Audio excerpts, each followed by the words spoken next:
This one's coming from the subreddit Ask Men. Okay. And it's also 18 plus, not safe for work. My roommate keeps fucking his bed. How do I approach this? What? Fucking his bed. I'm sorry. That's not something I expected. Okay, there's like a little bubble underneath the title before the actual thing starts, and I don't know what it is, but it says, "Bed intruders are back, so hide your kids, hide your wife." What? But then you can click on it, and it goes. I don't get it.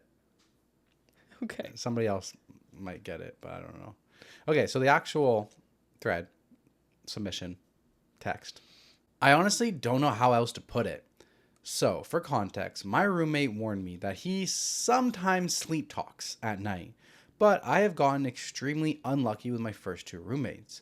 They were absolutely terrible, inconsiderate, spoiled, and disgusting. Therefore, a clean, tidy, hygienic roommate sounded great, and I thought that a little sleep talking won't hurt nobody. The sleep talking I can handle. The sleep fucking, on the other hand, turns out I can't handle.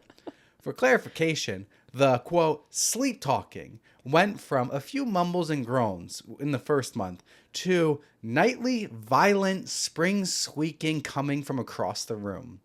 This man will literally be pounding his mattress at 4 a.m. Oh my God. It's currently 4:30 and he's just woken me up again after raw dogging his mattress. What the fuck? It's got to the point where I had to use earplugs to sleep. But that caused me to miss my alarm and therefore a class. The other disturbing part is that he calls out names. Oh my God. He is currently single and unfortunately we have the same friend group. So occasionally I'll hear one of their names moaned out in the middle of the night. Here's what woke me up a half an hour ago. Squeak, squeak, squeak, squeak. Ew. Lauren. Squeak, squeak. Oh, fuck yeah, Lauren. Ew, babe. Squeak, squeak. That was too much. Our listeners are so uncomfortable right now. It only stops when 1, he climax, or 2, he fucks the bed so violently that he bounces himself off the bed and hits his head on the wall. I have no idea how to approach him with this, since he's very shy and tends to avoid / gets quiet when there are sexual discussions. When he's awake, at least. I wouldn't want to make it awkward, but I can't really deal with him waking me up all the time. So, how do I approach this? What the actual fuck is going on? What is going on? Top comment? Could be worse. You could be hearing him call out your name.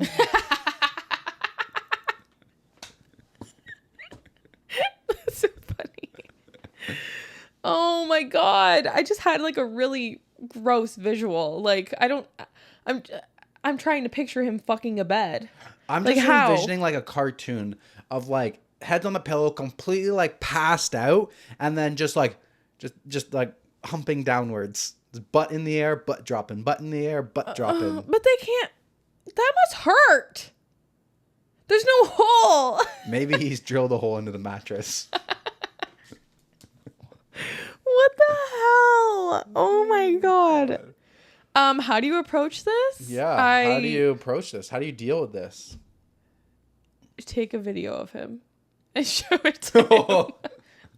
Hey man, do you know that you do this every single freaking night? Yeah. Or get one of those like really loud air horns, and every time he does it, Oh my God. wake him up. You wake me up, I wake you up. This is enough to move out. Like you need to kick him out. It's his roommate. Yeah, you need to kick him out. Sorry. Give him the notice. Yeah. That's not okay. I'm happy my roommates have never done this in the past. Well, yeah, I would hope so. Yeah. You've never had like a real roommate? No. I guess besides Kat and Dennis. Yeah. Those were like real roommates. Because in like Honnigan, like there was just a communal kitchen, living room area. And then everybody had their own like dorm room. Yep. I've had roommates. Had a lot of roommates. Are you going to say something after? I don't know.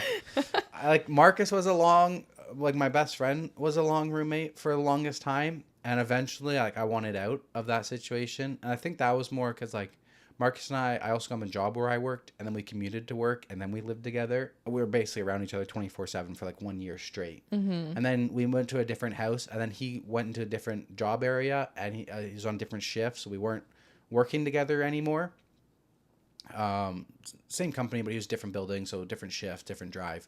And but it just got to the point where, like, I couldn't do it anymore. And it was like, you think I don't clean enough? That's how I felt, and that's why I wanted to move away out of that situation. Yeah. I just remember the one night, you bought, the thing that cheesed me is, like, ordered pizza, got pizza on Friday night, pizza boxes were empty in there on the kitchen table, ordered pizza again on Saturday night, and put the new pizza boxes on top of the old pizza boxes on Friday night. And that's when I was like, I need a reset. I'm done. And then I moved in. I took a room when I met you. That's right before I met you. Mm-hmm. And then I moved into this guy in Vaughan, and I moved into, like, his den, converted into a bedroom for like $400 a night. And it was a weirdest situation. This dude used to, like, cook me food for me to, like, he had a take to crush lunch. on you, no? He had a crush on me. I think he was gay. Never saw him with anybody. Never had anybody else over. And I was only there, like, on the weekends. I was gone. I was working on my car. So I was only there from, like, Tuesday night to Friday night. Friday mornings. Friday nights after work, I would leave and I'd go to the farm. And from Monday morning, like Sunday nights, I would sleep at the farm and I'd go to work directly on Monday. So I was only there for, like, right in the middle of the week. But then he would used to, like, cook me. I do remember chicken lasagna. Didn't know anybody made a chicken lasagna. Please. My Nana's rolling in her grave. The best lasagna I've ever had. I tried to ask Teresa to make a chicken lasagna to try to see if, you know, we can get some of that. But yeah, thanks. He would pack me fruits and he'd pack me chicken lasagna. He'd pack me meals all the time. It was weird. And then the one Saturday, this guy, like, was texting me. He's like, you know, where do you work? In, like, the building. Oh, yeah, I work down the street at Tormar. He's like, oh, like, what building and stuff? I'm like, oh, I'm over here. He's like, I'm going to bring you lunch. What? Yeah, he brought me lunch the one day. I forget what it was, like Thai food or something. The one day he brought me lunch. And I was like, this is the weirdest roommate ever. Dude, I'm paying you $400 a month for this room. And you're, like, making me food. And now you just bought and delivered me lunch. Like, he rolled up. And I walked outside. And I was like, thank you. It was so weird. He liked you. Yeah. Never made a move on me, thank God. That was the weirdest roommate that I had.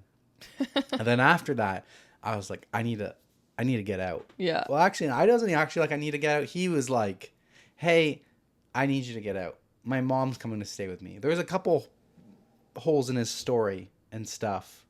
So I think he just realized I wasn't into him. I was going to say, maybe he realized you were straight. Time to try again on the next person. I think I was there for like 2 or 3 months. And I think it was like, okay, time to try again with somebody else. And then That's probably exactly what happened. I think that was my guess. And then I got my own apartment, but I was like, I needed to get an apartment, but all the 1 bedrooms were like $1,500-$1,600, but a 2 bedroom was $2,000. So I was like, what if I could get a 2 bedroom and just find a roommate? And I put an ad on Kijiji. I had a random ass roommate. His name was Teddy. Teddy was the fucking best. I love Teddy. I miss Teddy. He was from Africa, I think. Yeah. And he came over, for college. And then he had, like, a corporate job. And Teddy was the best. He liked to go to the gym. He had a girl over different time. Every single time I was there. It was always so awkward. We would meet them. Teddy was a player. Yeah, he was. Yeah. We would hear them sometimes too. It was awkward. It was awkward. And he took the 1 bedroom. I took it. It worked out really good. I met him. I'm like, yeah, it's good. I'm getting this apartment. It's in my name. You don't have to do anything. You just pay me the rent. He's like, cool. And we had such a good relationship for like a year and a half. I only had like 1 little hiccup with him, which I kind of honestly feel bad at this point. But it was like, I had it in my mind where like, this is my apartment. I'm renting this under my name. I'm taking the responsibility under my name so that I can say, listen, it needs to stay clean and set the rules. And I only had 1 little hiccup with him where I'm like, listen, man, like you as a roommate, you're a good roommate, but at the end of the day, like, this is my apartment. It's not fully 50-50. We got to keep this place clean. Because he like made I forget even what it was. But other than that, he made like the kitchen dirty one time, but other than that, I had like no issues. Yeah. And then like my friend Marshall started coming to stay. He worked downtown. He started coming to stay with me a little bit. And then him and Teddy became like boys. Yeah. And like Marshall would like get home before I was even home. He would get off work before I was even off work. And then he would be like hanging out. I'd come home and they're like playing Xbox and stuff. Yeah. Teddy was the best. Teddy was awesome. Miss Teddy. Yeah. And then after that, I didn't really have any roommates except for you. Just me. Now you're and my Kat. roommate and Kat and Dennis. her husband. Yeah. All right. Back to you? Yeah. All right. What do you got? What do you got for me?